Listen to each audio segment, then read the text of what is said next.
তোমার নাম বলো। তোমার নাম কি? কচ্ছপ। হ্যাঁ, কচ্ছপ। তোমার নাম চট্টগ্রামের আঞ্চলিক ভাষায় এটাকে বলা হয় গজারি মজারি। মূলত এটা কচ্ছপ।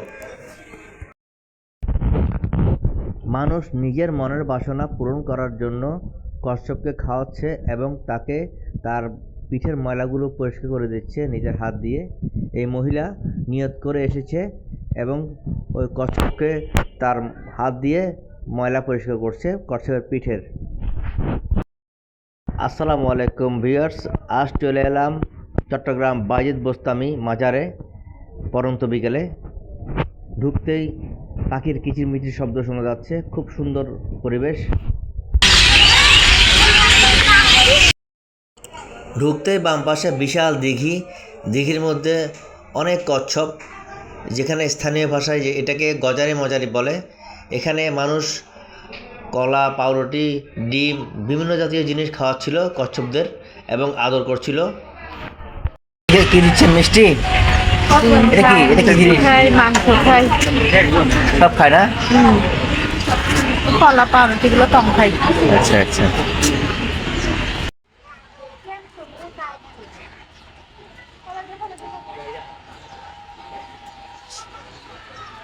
এগুলো খাইতে খাইতে এগুলো আর খাইতে চলে না।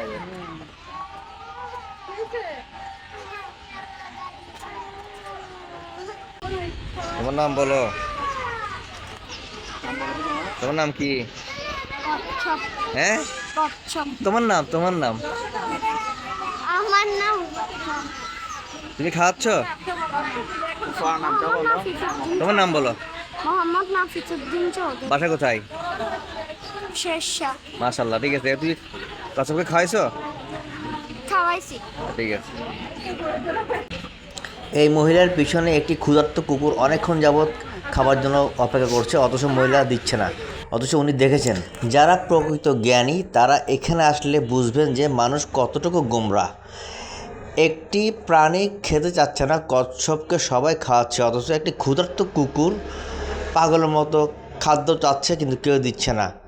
ওই মহিলা মাংসগুলি নিয়ে যাচ্ছে ঠিক, কিন্তু কচ্ছপ খাচ্ছে না, তবুও ওই কুকুরটাকে দিচ্ছে না।